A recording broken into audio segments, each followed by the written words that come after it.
Hi, I'm Amaya and welcome back to my channel. About a month ago, I made a video about survival shows talking about why I really don't like them.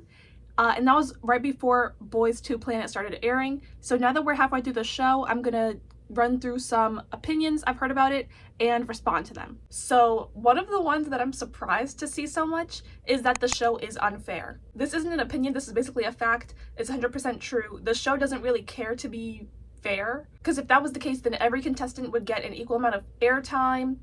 We would have seen all of their performances. We would have seen the judges talk to everyone, and that's not what we saw. There clearly are contestants like Anshin, Liu, Yumeki in the first couple of episodes, Sangwon, and Leo, who get a lot of airtime compared to other contestants. Another reason that we know the show isn't fair is because Mnet can change the rules whenever they want. For example, remember how the show was originally supposed to debut one Korean group with 8 members and one Chinese group with 8 members, but they ended up combining them, and a lot of the Chinese contestants couldn't speak Korean, so they're at a disadvantage when they combine because now they have to get another member to translate for them. Also wanted to reiterate that survival shows have never been fair. If we think back about the produce vote rigging scandal, so now of course Mnet can't rig the votes since they've been exposed and the votes are controlled by an outside company, but they do control who they want people to vote for based off of who gets the most screen time, the editing, and what they show when you're on screen. If we think about Jong Sing, he got a lot of more positive screen time in the beginning, but now he's getting a bit of a negative edit where they're showing him arguing with their group, refusing to practice with them.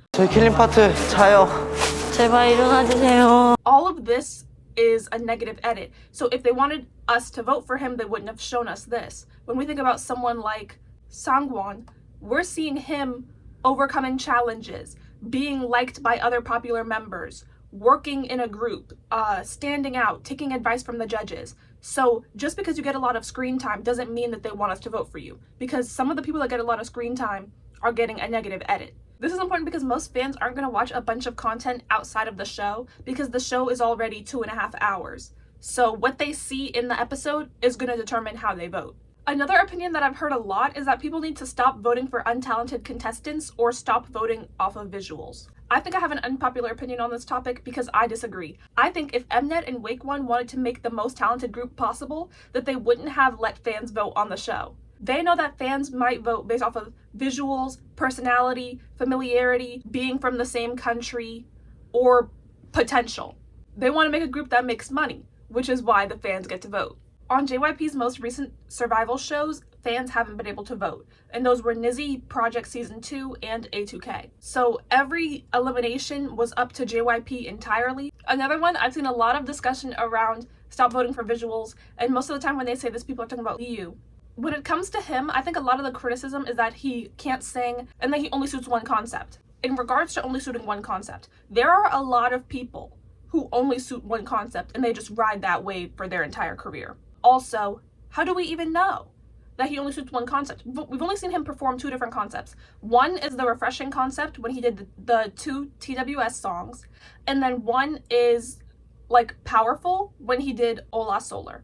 But honestly, Hola Solar, they're just standing in place and you really don't have to, like, I don't think anyone was really emoting with that. They just kind of stood there and did the dance. His first performance was TWS because that's what he suited the most, because that's your audition. You're going to do what fits your concept. His most recent performance was TWS because the group leader chose him for that song. I don't want to be so confident that he can't pull off anything else. I also don't think he's the best singer, and I think it's passable. I think if he makes the group, it'll be okay, but I'm not sure what role he would fulfill in the group outside of being a visual. His singing really isn't advanced. His rapping we haven't heard, I don't think.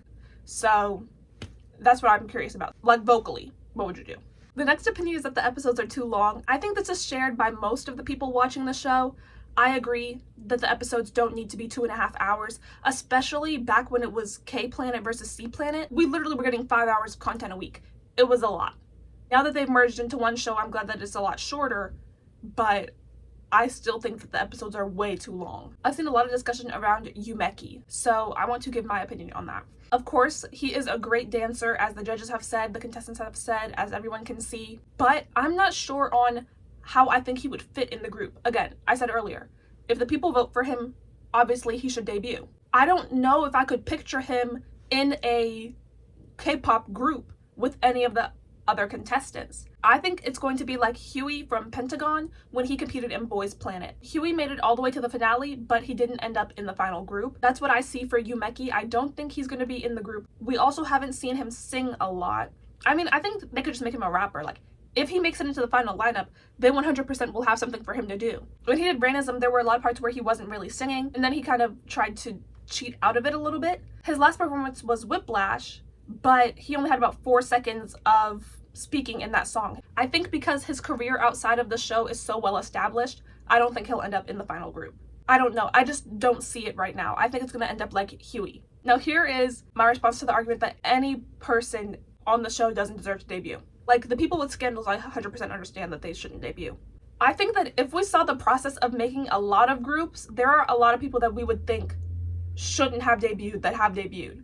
If you think back to Are You Next, we saw a lot of people complaining about Wonhee, saying that she wasn't talented and that she didn't deserve to debut, but now she is an integral part of Illit. Like, what would Illit even look like if Wonhee wasn't in the group? The group concept is going to be crafted around the members. So if a different lineup ended up being the final group for Illit, they would have had a different concept. Next opinion is that they should have done Girls 2 Planet instead of Boys 2 Planet. So initially, just looking at it, I agreed because I just like the pattern of girl group, boy group, girl group, boy group. But once you really look into it, what they did makes sense. Right now, Wake One is managing Kepler, Zero Base One, and Isna, who was formed on Island Season 2. If this show was Girls 2 Planet, that means that Wake One would end up having 3 girl groups and 1 boy group, as opposed to doing Boys 2 Planet right now. Since Kepler renewed their contract, Wake One would have Kepler, Isna, Zero Base One, and Boys 2 Planet, and I think that makes a lot more sense. Another one is that the group's contract is too long. I think this is interesting because the last Wake One group is Isna, and their contract is 7 years. My biggest curiosity is how their original companies are going to work with this. If the show is 12 to 13 episodes like they normally are, it's going to end in late September. And then both Zero Base One and Kepler took 3 months to debut after their show ended, so we can estimate that they're going to debut around December. This means that the group is going to be around from December 2025 to December 2030. By the time this group disbands, their youngest member is going to be at least 20. So at that point, you're going to be one of the older members if you debut in a new group. So do you think that contestants who are 20 or 21 right now are going to re-debut at 25 or 26? Let's say Boys 2 Planet group debuts December 2025. I think that the members are going to start debuting in separate groups at their main companies in about 2026, 2027. Because that's a long time to wait for someone to come back to their company, especially since the average age of contestants on this show is a little bit higher, with most contestants being around 20 to 21 years old, while on a lot of other shows we've seen contestants more around 16, 17, 18. That's my opinions. Thank you guys for watching. Like it if you liked it, leave a comment, and subscribe. Alright, bye guys! Hi, I'm Maya, and welcome back to my channel. Itzy has been having contract discussions for about 2 months now, and it's really made me think about where their career is going in the future. Are they going to renew? Should they renew? And what artistic direction could they potentially take if they do? It also made me reflect on what they've done up to this point and some of the problems that Itzy has encountered. I consider myself a Midzy and would love to see Itzy continue on as a group, but there are some changes they need to make if they're going to renew with JYP. First, let me describe what made Itzy popular. Some of their members were already popular for being on survival shows. For example, Ryujin was on Mix 9 and Chaeryeong was on 16, which went on to form Twice. Chaeryeong is also the younger sister of Chaeyeon, who debuted a year earlier in IZ*ONE, and at that time IZ*ONE was one of the most popular 4th gen girl groups. Aside from that, they debuted under JYP, which is one of the big 3 K-pop companies, which definitely helped them have immediate success. They also had a unique musical style, which I will describe in detail. The average Itzy title track consists of more of a focus on dancing as opposed to singing or rapping, speaking, chanting, or shouting the chorus with the whole group, girls will be, a dance break, a lot of EDM focus with more of it being on the final chorus, a slowdown before the chorus to make it more impactful, a message of self-confidence, and them saying, "Hey!" or "Itzy." You will find these components in a lot of Itzy's songs, but especially in their title tracks, as I showed. I think Itzy was on a really good run from Dalla Dalla to Not Shy era. Mafia in the Morning is where things drastically changed. They wore all black outfits, it had a slower tempo, not shy, not and it really didn't have the EDM styling of their earlier title tracks. I really liked Mafia in the Morning, but even now it's kind of hard to find where it fits in their discography. It's more reminiscent of songs like Shoot and Kill Shot, but I don't think that it fits with most of Itzy's other songs, especially up to that point. This brings up our first problem, which is their lack of direction and failure to commit to changes. After Mafia in the Morning, if Loco was dipping their toes back into their original sound, Sneakers was doing a thing. Loco was back to being upbeat and the styling was a little bit brighter but still edgy. Once we got to Sneakers and Boys Like You, they were even more childish and bright than their debut Dalla Dalla, despite the members being 3 years older than they were at debut. At this point, I think their music should have started to slowly mature because they were about halfway through their first contract. As I said earlier, Itzy is known for their very strong performances. Their dances before Loco era are much more complicated than their dances after Loco, even during the dance breaks.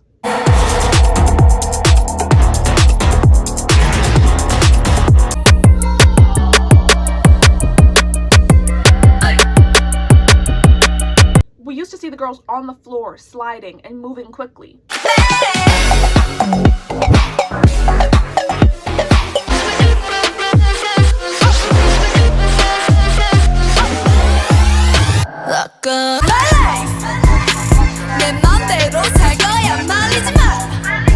Most of these moves are not present in their recent title track performances. This is for good reason. The members have talked about how they used to get injured frequently and it would hurt their knees to be on the floor all the time. But dancing was what really made them stand out from a lot of their competitors. In my opinion, Born to Be has their best dance since Loco era. So I would really like to see them do a little bit more of that if they can. In terms of sales, Itzy was growing pretty consistently, but they reached their peak before Leah went on hiatus. However, since Leah's return, she has been on 2 albums, and they have had a sharp decline in sales. This indicates that people have stopped paying attention to Itzy as a group.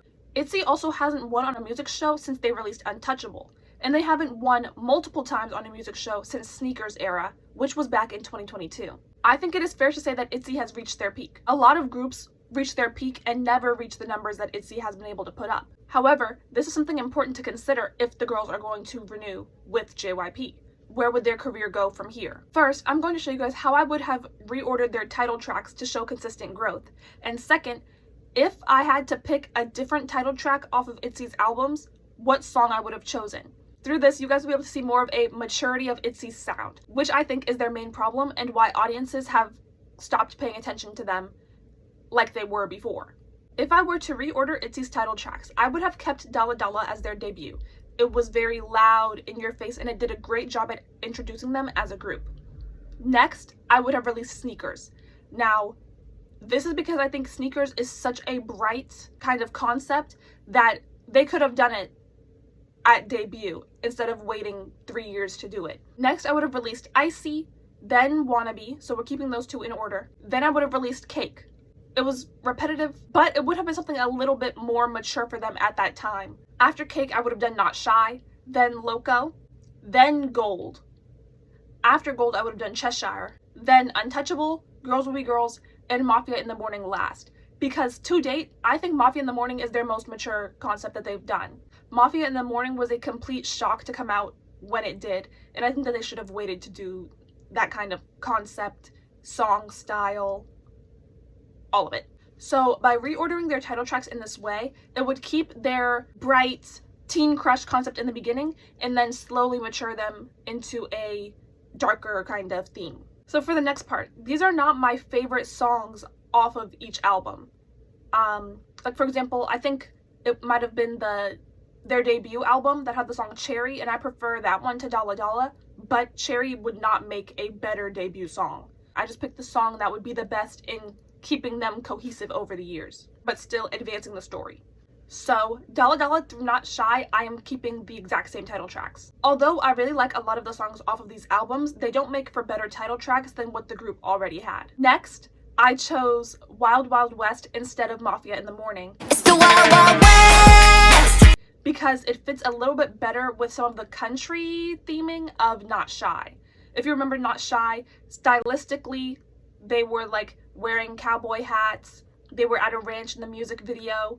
So I'm kind of trying to tie it in there. It's really catchy. It's more of their original concept than Mafia in the Morning was. I stuck with Loco for their Crazy in Love album. I think it really suited them and it was a great choice for title track. Next, I'm changing out Sneakers Era. So Sneakers was actually really successful in Korea, but it kind of aged them backwards. So since we're trying to bring the group forwards, I'm going to change out Sneakers with What I Want. I know what I want, I know what I want, I know what I want. Although it's less catchy than Sneakers, it definitely serves as a better follow-up for Loco than Sneakers did. I also thought about how they would be able to dance to it. I could picture them doing a bit of a more interesting dance than what Sneakers had. I kept Cheshire as the title track for the next album. Although it's not my favorite title track that Itzy put out, it's definitely a better choice than the other songs on that album because they're really slow and there isn't much of an opportunity to dance to them, and I want to keep Itzy as a dance-focused group. My next one is going to be a big replacement. So the theming of the original title track and the theming of this one are completely different. I'm going to replace Cake with Kill Shot. Kill Shot, guess what? Kill Shot, I think it's time to take this kind of a jump in their career. It's catchy, you can dance to it, and it has a little bit of that chanting that most of Itzy's title tracks have. So I think Kill Shot would have been a really good choice.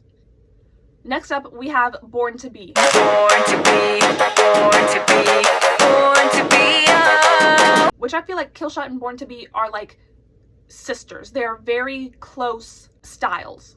So Born to Be would have been the perfect Itzy title track at this point. They did promote it, but they promoted 4 songs off of this album, which I have a video about pre-releases if you guys want to watch that. I'll link it in the description. It solidifies their group identity. It goes with their group message of confidence, being who you are. And the dance is also amazing. It's one of their best dances, hands down. Next is their album Gold, and this one had a lot of good B-sides, so it was really hard for me to choose one, but I chose 5. This is after Leah went on hiatus, so when she came back, this would be a great song to perform. I just think it was a really nice song. Also, it has a different beat for them. It's a Jersey club beat. It has the dance break in there. It has their signature Itzy chanting. All of those things that make something kind of an Itzy song, but it's done in a new style, and it would make you interested into, okay, what else do they have to release? That's what I think. Compared to their other title tracks, it would definitely spark interest from people who like a different style of music. Finally, instead of Girls Will Be Girls, I would choose Kiss and Tell. This could have been one of their last 2 comebacks. So I think that Girls Will Be Girls should stand out. It should make fans think, man, if they renew, they have so much potential. And I think Girls Will Be Girls kind of rode with what they've been doing, and it didn't give us anything new. I chose it because it's a really fun song for the summer. I think people would really like it. If it was promoted as a title track, it would have been like, wow. I think it would have really shocked people. When you listen to Itzy's other songs, it's clear to see that they have a diverse discography. Their peers are groups like Idol, Everglow, aespa, and From Is 9. Amongst these groups, Everglow's promotions are scarce and half of the group left. From Is 9 also lost half of their group, but Idol and aespa are thriving. Itzy's by no means flopping, but for what we would expect from a JYP group at their 7-year mark, like Stray Kids or Twice, we would expect them to be doing a little bit better. This is why I think if Itzy's going to renew, they have to have something new to show us.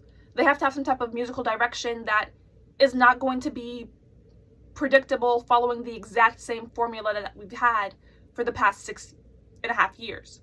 Where could you see them going if they renew their contracts? I also don't see any of the members staying if one of them decides to leave. Imagine Yuna leaving and Itzy being full, or Ryujin, or Yeji. Every member is so integral to the group that I think if they're going to renew, if they're going to stick around as a group, they're going to be 5. So it's either all or nothing, the same way Twice was. It also seems like JYP really pushes members doing solos. If you remember on their Born to Be album, every member got a solo. And also Yeji did a solo. And as we saw with Twice, every member who could get a solo got a solo. So I'm interested to see what direction they're going to go in the future. They're one of the only groups I've seen under JYP that doesn't have a lot of artistic opportunities. Like, for example, with Twice, we know some of the members have written on songs. With Stray Kids, they've had artistic control since day one. NextZ, they've had members choreograph dances and write lyrics for some of their songs. And I do think that could also have some impact on the group's decision to renew, if they like where the company is trying to take them. Let me know in the comment section what you guys think. Thanks for watching. Don't forget to like, comment, and subscribe, turn on post notifications, and I'll see you in the next one. Bye! Hi, I'm Amaya, and welcome back to my channel. I made a video a few weeks ago where I tried to determine how influential big company privilege is, and under that video, one of my viewers recommended that I try to find out if a company's revenue is connected to how popular their groups are. Check out the video that I mentioned in the description box, by the way. So I accepted the challenge, but I also took a look at their investors' reports, and well, I have some things to report.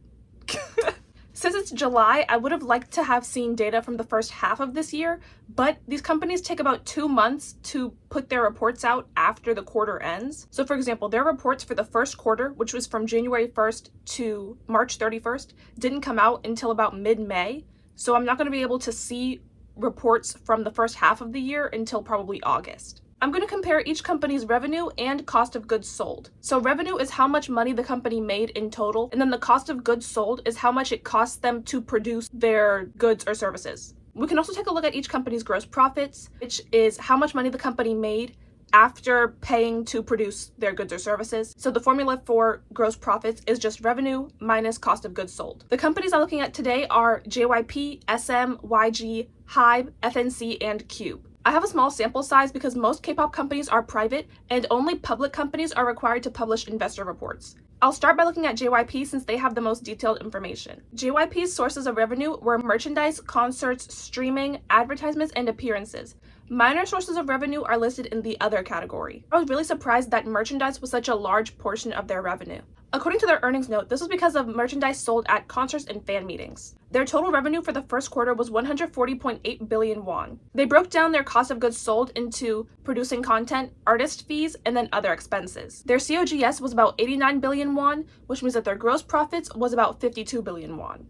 Through their earnings report, JYP put a lot of emphasis on monetizing the fan experience, localization, and AI. They want to monetize the fan experience through concerts, promotional activities, and merchandise, such as the stuffed animal characters they have, like the Stray Kids zoo characters. They're also focusing on developing IP and introducing more paid memberships for fans. These are supposed to pop up more in the second half of the year, but when I think about a subscription service for fans, the only thing I really think of is like Bubble, where you can pay to message the artists. They have a few activities planned for the rest of the year that they announced in the earnings report.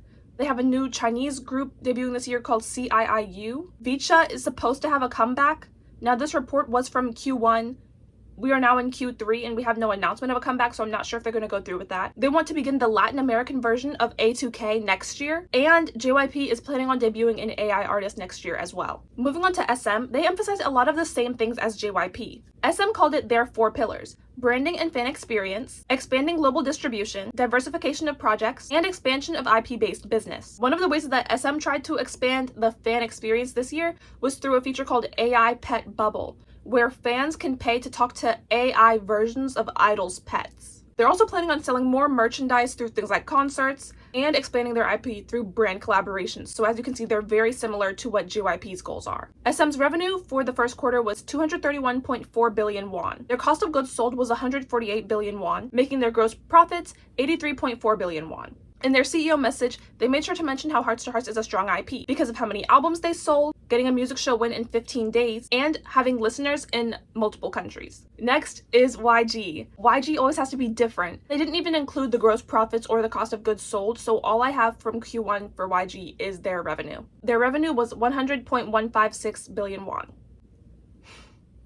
So swiftly moving on to HYBE. HYBE has the exact same ideals as SM and JYP. HYBE wants to expand globally, sell more IP with character-based merch, and send their groups on more tours. They debuted a new Japanese boy group. They also talked about their stuffed animal characters, which are apparently doing really well. And they flexed how they had 156 concerts planned in Q1. Not that they were all going to take place in the first quarter, just that at that point they had 156 concerts planned.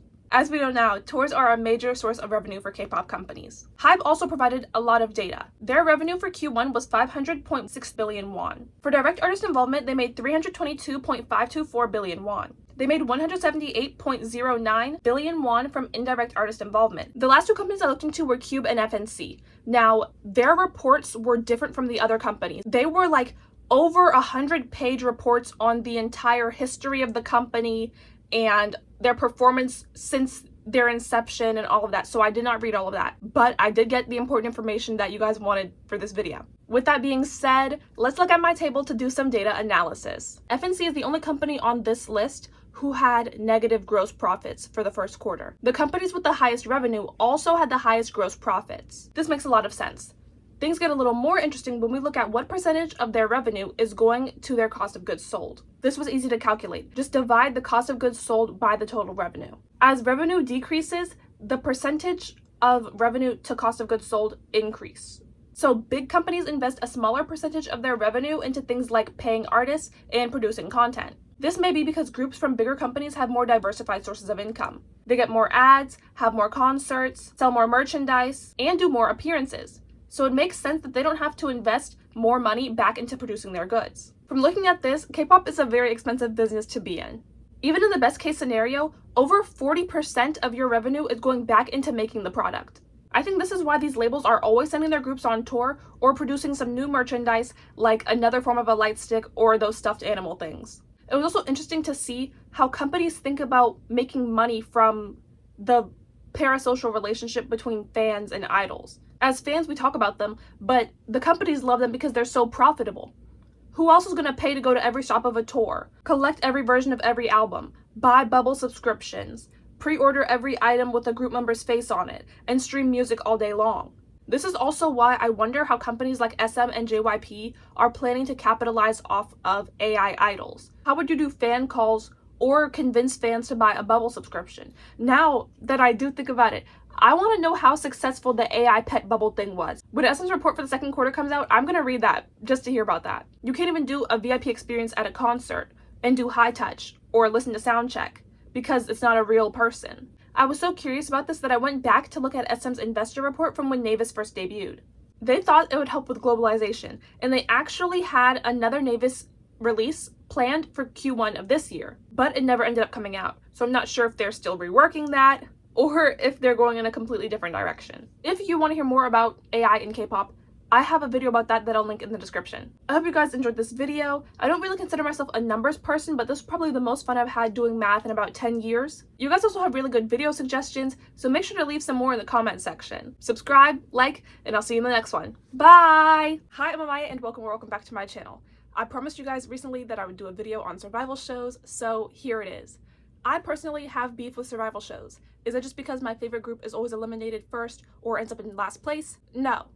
That is one of the reasons, but it is not all of them. First, let's go over what a survival show is. A survival show is a reality competition show where contestants are eliminated through the series. Shows typically have multiple seasons for boy groups and girl groups. Some shows make contestants compete for a spot in the final lineup to be in a new group, while other shows make established groups compete for a prize, or members of established groups compete to become a member in a supergroup. Survival shows typically have judges, mentors, and a fan voting component. The most popular survival show series was the Produce series, which debuted IOI, 101, IZ*ONE, and X*ONE, but was canceled after it was revealed that the producers rigged the votes to have certain members end up in the final lineup. This was replaced with the Planet series, which has debuted Kepler and Zero Base 1 so far. The next installment in the series is going to be Boys 2 Planet, which is going to air on July 17th. My inspiration for this video was Jay Chang, so I'm going to go over his survival show journey thus far. His first survival show was Under 19, which formed the temporary group One the Nine. Jay was eliminated from the show, but he returned to survival shows a few years later to be a contestant on Boys Planet.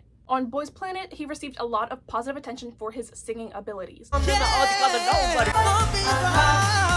He was eliminated on the final episode of Boys Planet when he ended up in 10th place, which is 1 place away from being in the group. A few months later, he debuted in a group called One Pact with 4 other eliminated Boys Planet contestants. I think a big factor in why One Pact is where they are right now is the fact that Jay, their most popular member, is only on 2 of the 4 albums that they've released. So you may be wondering why is that the case? He actually went on hiatus from One Pact for a few months to go be on another survival show called Build Up Vocal Boy Group Survivor, where his group won and they ended up releasing 1 album. My first problem with the survival show method is that it rarely has any impact on existing groups. The goal of Jay being on that survival show last year should have been to bring more attention to One Pact. Anyone who became interested in the group from seeing Jay in the show would have been disappointed in their next 2 comebacks because Jay wasn't in them. So looking at their sales, their debut sales were 70,513 units. Their most recent album, which Jay was on, was 69,979 units. So the sales are practically the same when he left and when he came back,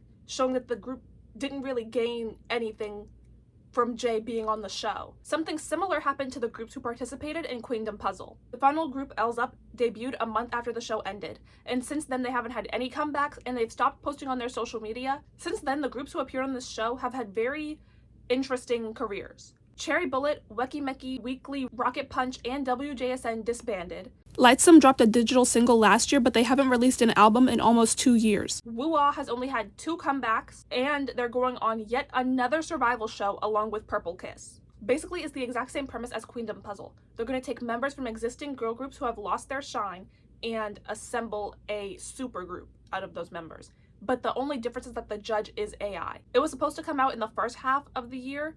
It is now July, so it's the second half of the year. Unless they're on the show right now, they're not really doing anything. This is my second problem with the survival show strategy. It's like companies think that going on a survival show is instantly going to make your group into the next big thing.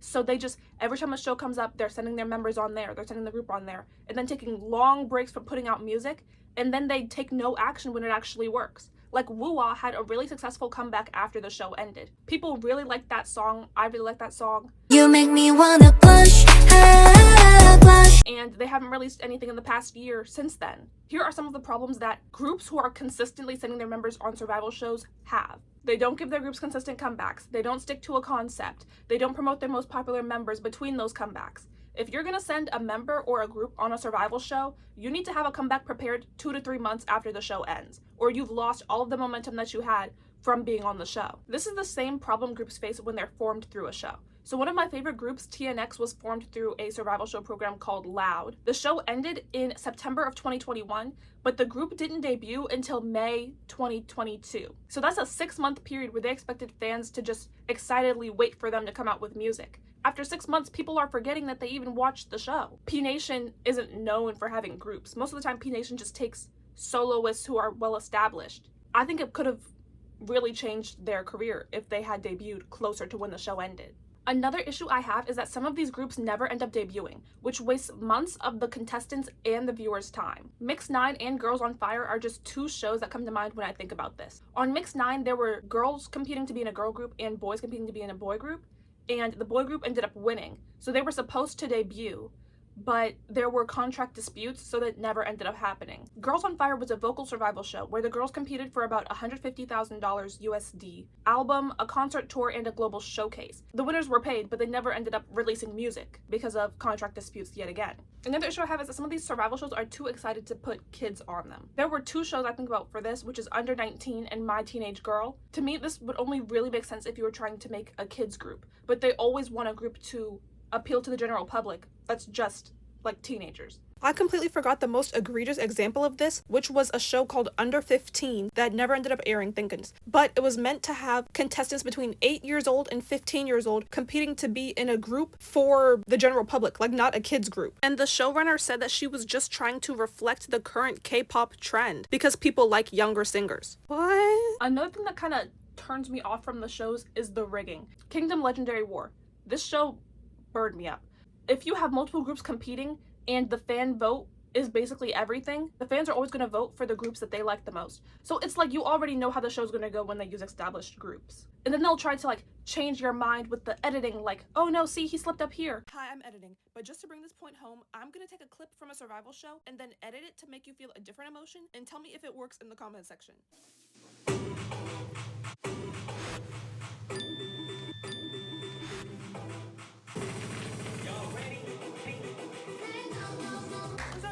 좋다. 감사합니다.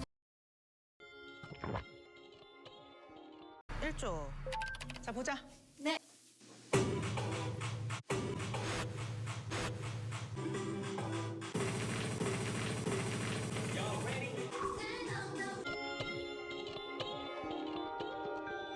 솔직히 그냥 보는데 약간 부담스러워서 다른 사람한테 눈이 가. So after all this, I do plan on watching Boys to Planet. I might make some videos on that if you guys are interested. Let me know in the comment section while you're there. Don't forget to like and subscribe so my video gets recommended to more people and so that you see more of my videos. Thanks for watching. Bye! Hi, I'm Maya and welcome back to my channel. Recently, there has been a lot of discourse in the K-pop community around cultural appropriation and inappropriate concepts regarding minors. And while I tend to keep my channel very positive, only talking about things that I like, I really wanted to talk about this from a business perspective to kind of think of why companies do these things. And when I say these things, I mean what I'm almost certain that these are, which is publicity stunts.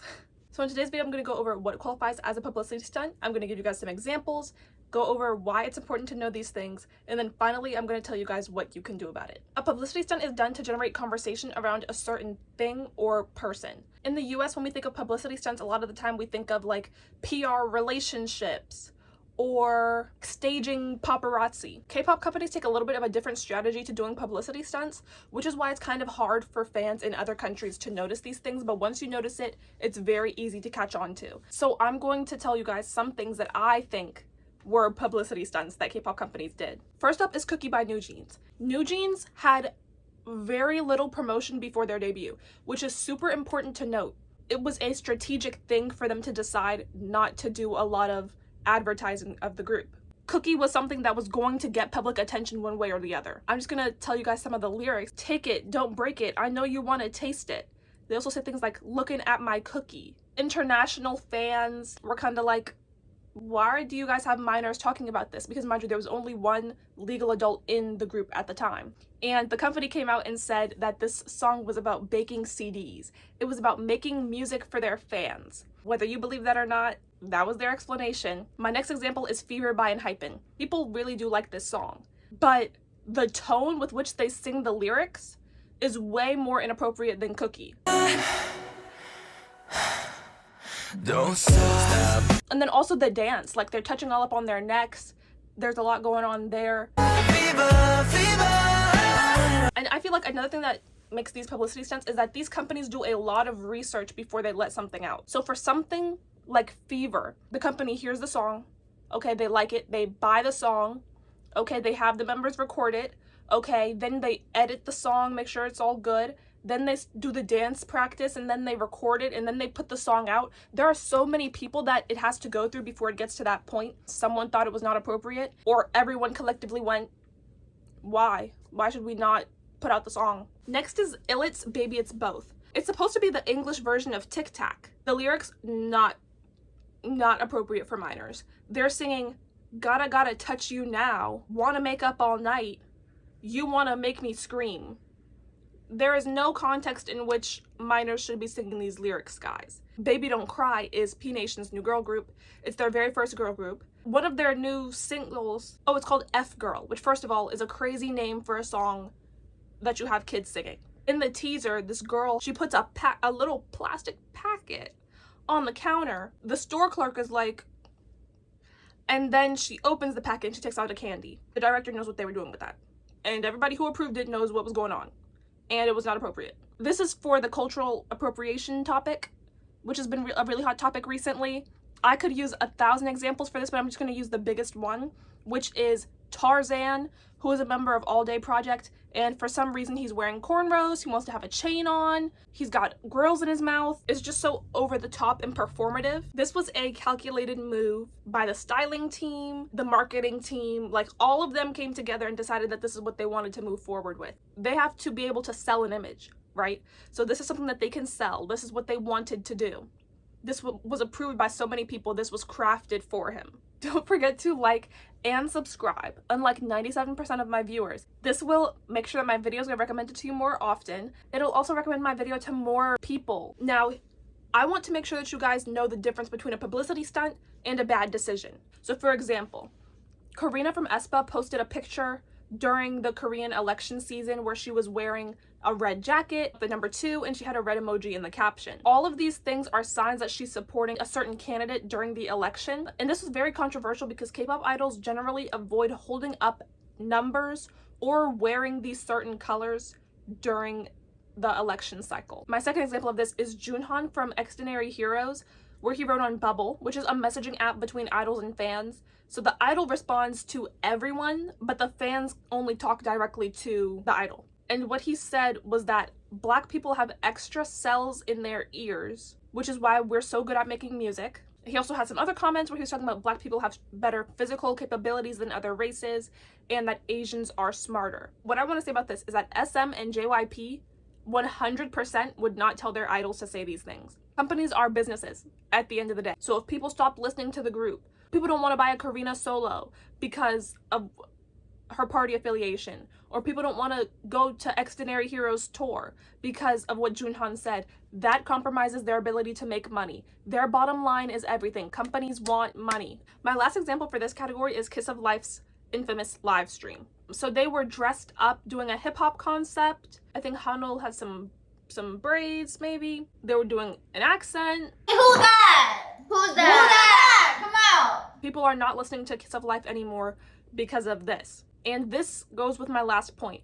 If the company knew that fans would have a strong reaction and boycott the group, they would 100% have told them not to do the live stream. There is no way in my mind that they would greenlight this if this is the reaction that they predicted. Now that we've gone over what is and isn't a publicity stunt, let's talk about why companies do them. In any decision a company makes, they're always going to weigh the risk versus the reward. These publicity stunts generally are low risk, high reward. That is a good decision to make for a company. Publicity stunts are also super cheap, especially the way that K-pop companies do them. You do one thing and people talk about it for an entire week, and that's a week longer than they were talking about you before. Groups always want to keep their fan base and expand out. If new people are hearing about you from a publicity stunt, that is a positive.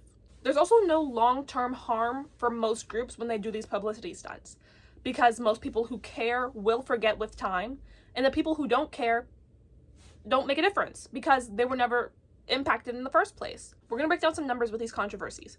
Out of 100% of a group's listeners, let's say that 70% hear about a controversy. Now, from the 70% that have heard about the issue, let's say that half of them don't care. Then, let's say that the group or the idol or the company issues an apology. We have about 10% that's going to hold a grudge about it. Because most people are going to say, well, they've done all they can do, right? You can't reverse time. From that 10%, about 8% is going to forget about the controversy and move on with time. That leaves about 2% of the original listeners. How many of this 2% are actually going to stop listening to the group? They might not buy tickets for concerts, they might not buy albums, but even listening to the group is still supporting, right? Maybe 0.5% is actually going to stop listening to the group. Any potential loss from these controversies is mostly going to be counteracted by their growth over time. So why are things like this important to notice? When you start noticing things like this, you'll see them more and more. You'll be able to easily pick up on when something is strategic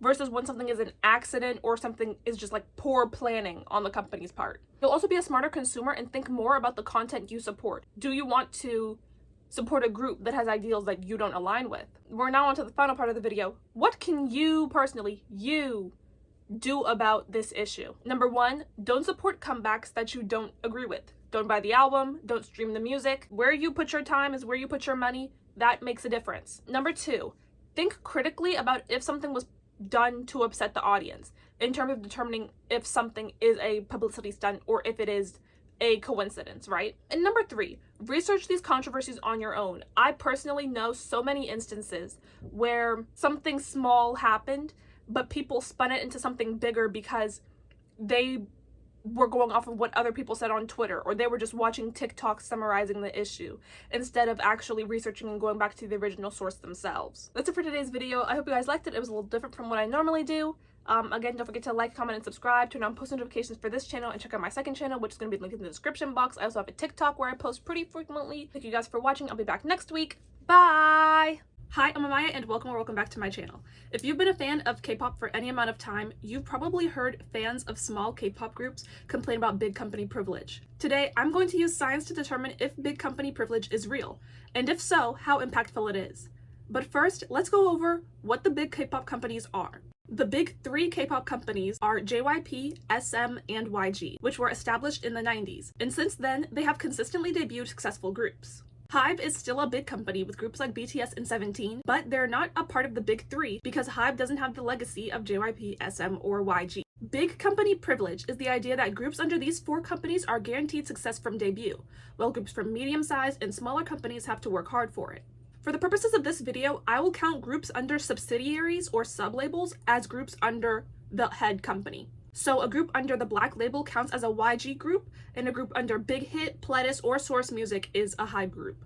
Since there is no criteria traditionally for what counts as a medium-sized or small company, I'm going to go with this. A medium-sized company is not under one of the big four and has at least 3 active artists who debuted under their label. Small companies are not under one of the companies I mentioned earlier, and they have less than 3 active artists.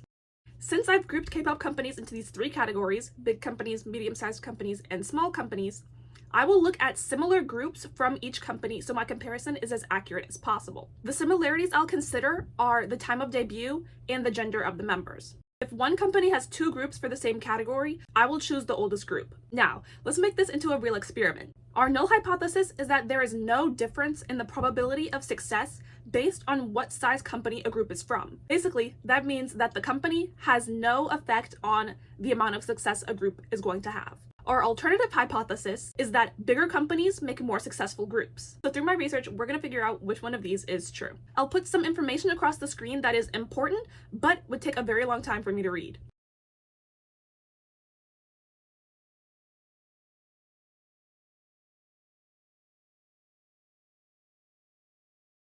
The different brackets that I used were boy groups from 2023 to 2025, girl groups from 2023 to 2025, girl groups from 2020 to 2022, and boy groups from 2018 to 2020. Let's start with girl groups who debuted between 2023 and 2025. The girl groups for this data set are Hearts to Hearts, Baby Monster, and Illit are from our big companies, Kiki is from Starship, which is our medium-sized company, and Bad Villain are from a small company, BPM. Originally, I included If I as one of my small company groups. However, their one album is digital, so they don't have any sales, meaning that they have no data for me to put on any of the graphs. I put my data into bar graphs so it was easier for you guys to see and interpret instead of having to read raw numbers like I did.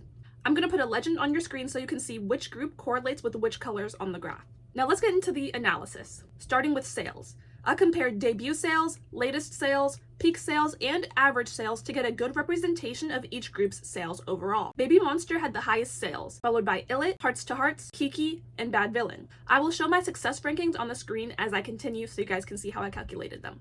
The next category is music show wins. Here I compared overall wins and wins per comeback. This way I was able to compare groups fairly since they all debuted at different times.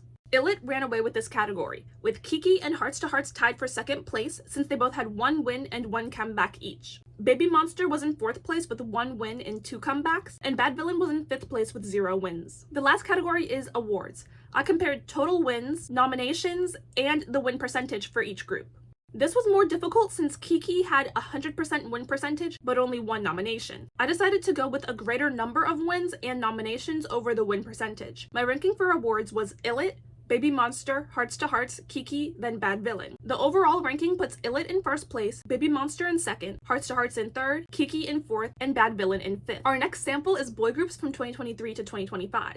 Our big company groups are Kickflip from JYP, Rise from SM, Boy Next Door from HYBE. Our medium-sized company groups are Ampersand1 from FNC and Nows from Cube. The small company groups are Zykers from KQ and 8turn from MNH. Rise had the highest sales. Boy Next Door was a close 2nd. Kickflip was a distant 3rd, followed by Zykers, then 8turn, Nows, and Ampersand1.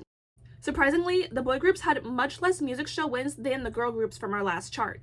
Only Rise and Boy Next Door have won on music shows. Since Rise had a higher number of wins per comeback, I gave them the win in this category, making Boy Next Door 2nd place and everyone else tied for 3rd. For awards, we can see that Kickflip has the highest win percentage, which is expected since they had the most recent debut. I prioritized wins and nominations, making Rise and Boy Next Door first and second place respectively, followed by Kickflip, then Now's, 8-Turn, and Zykers, with &1 in last place since they unfortunately haven't won any awards. Our overall ranking is Rise, Boy Next Door, Kickflip, Zykers, and Now's tied for 4th place, 8-Turn, then &1. I needed to break the tie between Zykers and Now's, so I looked at my 2 tiebreaker categories, which are tours and the number of albums. Since Zykers had a higher number in both categories, I gave them the win. Now our big 4 companies are in 1st through 3rd place, with medium and small companies mixed in for the middle and last places. Next, I analyzed girl groups that debuted between 2020 and 2022. These groups were NMIXX, aespa, LE SSERAFIM, IVE, STAYC, and TRI-B. aespa had the highest sales, but was closely followed by IVE. LE SSERAFIM was in 3rd place, NMIXX was a little further behind in 4th place, STAYC was in 5th, and TRI-B was a distant 6th. Next up was music show wins, where IVE dominated. aespa and LE SSERAFIM were very close, but aespa had 1 more win and 0.2 more wins per comeback on average, so they took 2nd place. This pushed LE SSERAFIM to 3rd, STAYC was in 4th, and NMIXX was 5th, with TRI-B in 6th place with 0 music show wins. Last was awards, where aespa took 1st place and IVE was 2nd. Next was LE SSERAFIM, and although STAYC had a higher win percentage, LE SSERAFIM had more wins and nominations by far, which pushed STAYC into 4th, NMIXX took 5th, and TRI-B was 6th. Now let's look at our overall rankings. We have aespa, IVE, and LE SSERAFIM in 1st, 2nd, and 3rd. STAYC was 4th place.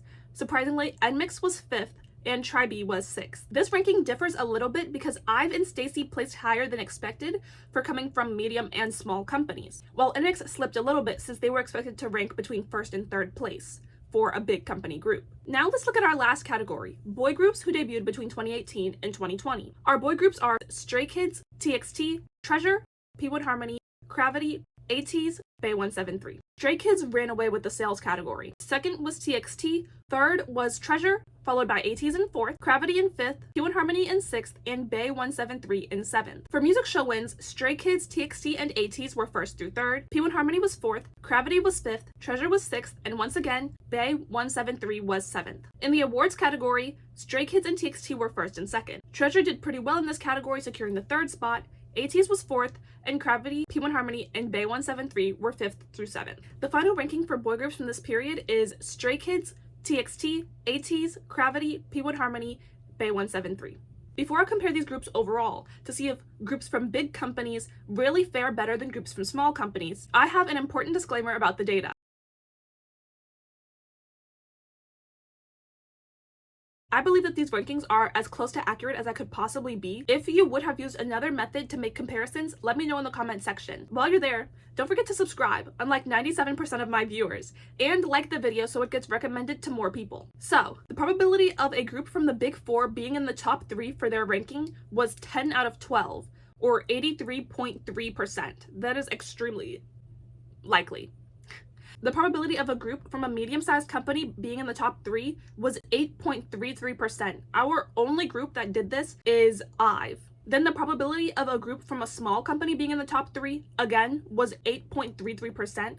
Our only group to do this was ATEEZ. After all of this, we can reject the null hypothesis since it isn't supported by our data. We can conclude that groups from bigger companies are definitely more likely to be successful than groups from other companies. This shows just how difficult it is for small groups to overcome their circumstances and become extremely popular. Medium or small groups typically slowly grow to the top, while big groups start off very successful and only have to perform consistently to maintain their success. ATEEZ and IVE are our breakthrough groups, who do not come from large companies but were able to make it into the top 3 on their charts. My theory on why they were able to do this is because they have unique concepts, music that people generally like or are interested in, and members who were well known before debut, since they were on popular survival shows. Some of ATEEZ's members were on Mix 9, while Yujin and Wonyoung famously won Produce 48, with Wonyoung being in 1st place, and were able to end up in IZ*ONE, which is an extremely popular survival show group, which then led them into IVE.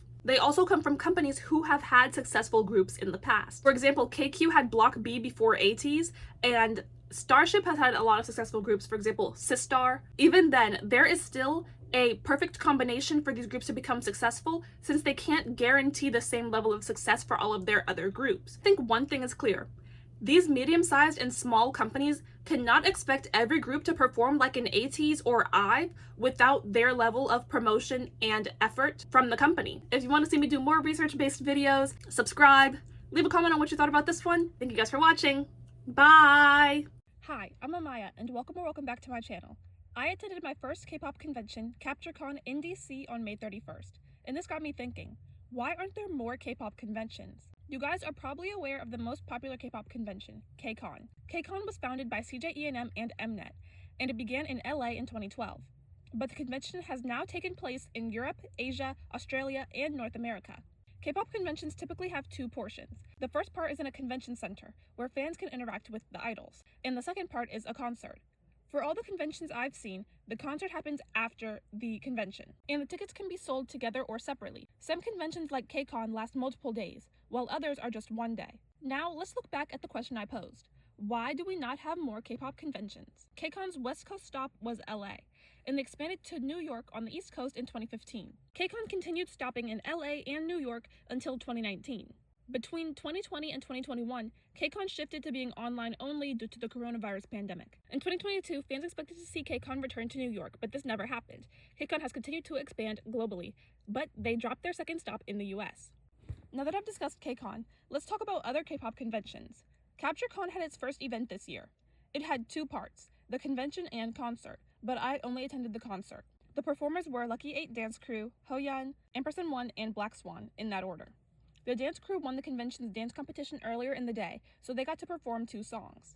The artists played 5 songs, and the concert was 2 hours long, lasting from 6:30 p.m. to 8:30 p.m.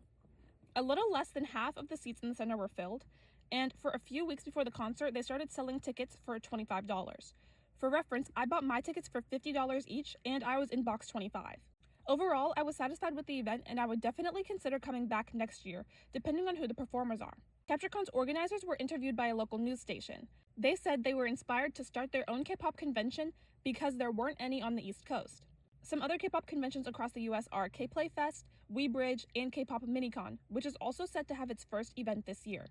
There are many more conventions that were either canceled after a year or two or never took place, like Waterbomb LA in Miami, Crazy Super Concert, Camp LA, K-Pop Up, and Pop Pop Fest.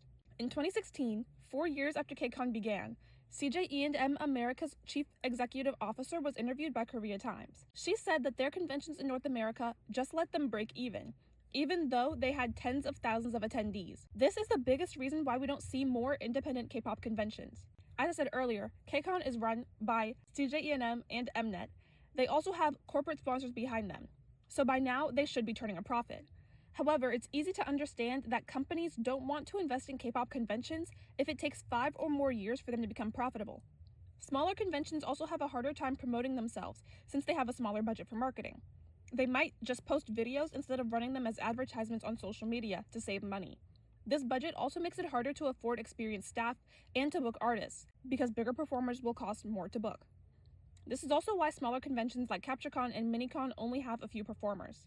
Another problem could be the location. Most conventions are in LA because we know the market for K-pop is there.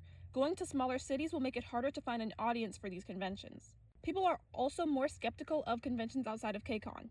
I wouldn't trust like a K-pop concert thingy if it wasn't run by a Korean media company. This is a very reasonable belief to have, especially with events like Pop Pop Fest, where fans began buying tickets, but they haven't heard anything for months, and groups have begun to pull out of the event. This event has no sponsors, and also claims it's just going to be in this field on Venice Beach. All tickets are final sale and cannot be exchanged and refunded unless the event is canceled. How do you feel? Would you attend a new K-pop convention in its first year? Or do you only trust big events? Did you attend any of these events? Let me know in the comment section down below. While you're there, don't forget to like, subscribe, and turn on post notifications. Thanks for watching. Bye! Hi, I'm Amaya, and welcome back to my channel. I, like many of you, am a fan of Katseye. I loosely followed them through Dream Academy and listened to their first album when it dropped. If you saw my reaction to Gnarly, you know that this song was a huge change from Katseye's style on their first album. This made me realize that Katseye's team has made some strange marketing choices since the group was formed. Let's discuss. The first issue I want to address is Katseye's team's poor timing. They were formed on the survival show Dream Academy, where fans voted and narrowed down the trainee pool from 20 contestants to the 6 members of the final group. Dream Academy aired from September 1st to November 17th, 2023. They didn't release their first song until June 27th, 2024, which is over 7 months later. When we look at other survival show groups from 2023 and 2024, like Illit, NCT Wish, IZNA, Zero Base One, and Eunice, Katseye took the longest amount of time to debut. Katseye should not have gone this long without releasing official music. They created 3 original songs for their survival show, Girls Don't Like, Dirty Water, and All the Same, which still haven't been released with the group's final lineup's voices, despite fan requests and positive reactions to these songs. The 7-month break between Dream Academy and debut would have been the perfect time to release these songs, giving fans a sample of what the group sounds like together before releasing new music. Another show centered around the group, Pop Star Academy Katseye, showed the training process the girls went through. All 8 episodes aired on Netflix on August 21st, 2024, 5 days after their first EP, Sis, Soft is Strong, was released. Why not premiere the show a few weeks earlier to generate buzz for the group before their album release? I also see a few problems with Katseye's music. First is their nonsensical lyrics. Gnarly and Debut have a strange way of phrasing things. Gnarly is already dated, with phrases like gang gang gang and hottie hottie like a bag of talkies. Debut tries to come across as trendy, with lines like, I don't need no 1, 2, 3, no bourgeoisie. We ain't flexin' babe, we do what we do. And found myself some baddies, about to turn it to 100. And I love Tonight I Might. But Danny's line, I'm not the perfect example of someone ready to handle the kind of party required to go in fully inspired by, is so confusing. In these examples, they opt for catchiness instead of making sense. This strategy works when writing songs for K-pop groups because 1, international audiences typically don't pay attention to the lyrics in K-pop songs because they can't understand what they're saying most of the time, and 2, lyrics in K-pop are less important than vocals and performance ability. Most popular American acts like Taylor Swift, Beyonce, Olivia Rodrigo, Sabrina Carpenter, and SZA tell stories in their music.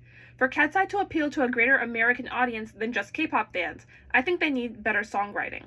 The second issue with their music is that it's too short. This year, on the anniversary of Debut's release, they're dropping their second EP, Beautiful Chaos, which will feature 5 songs. Katseye needs to release a full album soon if they plan on touring in the future.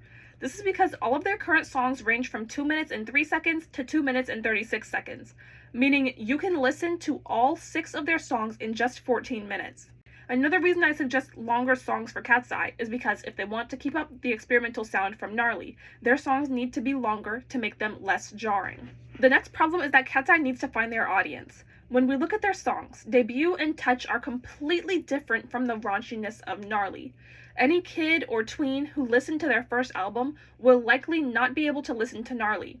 Originally, Katseye tried to have a more family-friendly image, with them avoiding cursing on their live streams and in their songs, except for one time in Tonight I Might. However, they got rid of this around Gnarly's release. Additionally, Gnarly is too experimental to be general public friendly. A song like this should have been their debut if this is the direction they're going in, or released years down the line once they've already established themselves. Another problem with Katseye is group identity. Self-producing groups like 17, Stray Kids, and Idol get to control their image and musical identity. When you picture the artists I mentioned earlier, although some of them talk about similar topics, you couldn't take a Taylor Swift song and give it to SZA because they have 2 distinct styles. For Katseye to become a bigger act, their team needs to develop a unique identity for their music. Their singles thus far are all vaguely about confidence, but they have completely different musical directions. If I were working with Katseye to define their group identity, I would want to use the global nature of their group to make music in different styles, such as Afrobeats and Latin pop, instead of just making American pop music. Currently, there are very few girl groups aimed at a global audience, and experimenting by blending pop with the members' cultural music is a great way to differentiate them from other artists. Katseye always brings it in looks and performance. Look back at any of their performances for Gnarly or their Mama stage. They also have great chemistry, which are some of the most important qualities for groups. If they work on the problems I mentioned earlier, they could be a household name like Fifth Harmony in the 2020s. What do you think?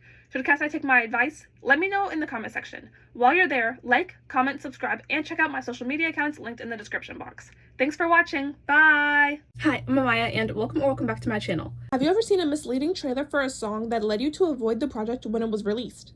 When I say a misleading trailer, I mean one that has a different concept than the title track, or that plays a completely different song in the background. One of my viewers brought up how IFI's trailers for Nerdy were horror-themed.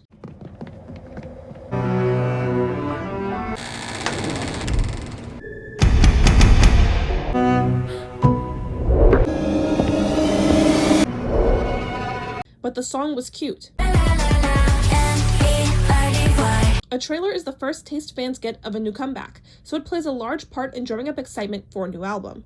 If trailers are so important for comebacks, why do so many of them not match the songs they're promoting? First, let's talk about what a trailer is. I actually recorded this video last week, but I'm re-recording it because I noticed a big mistake a lot of the fans and I made, which was not understanding the difference between a teaser and a trailer. A trailer or concept film typically doesn't play any of the song it's promoting. It is mostly visual, and as I said before, it is meant to get the fans interested in the comeback. A teaser or spoiler features clips from the music video and plays snippets of the song.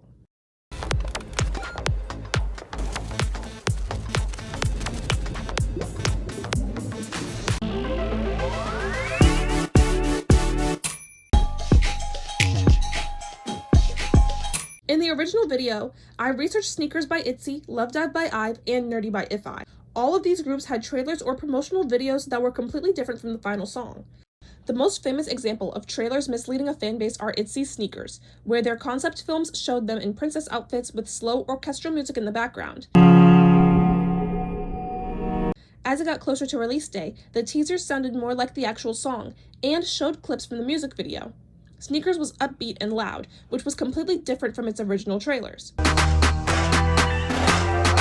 People also accused Ive's promotional video for Love Dive of being misleading. It had a hip-hop beat and completely different lyrics from the final song. And as we saw earlier, If-I's trailers were much more eerie than Nerdy was.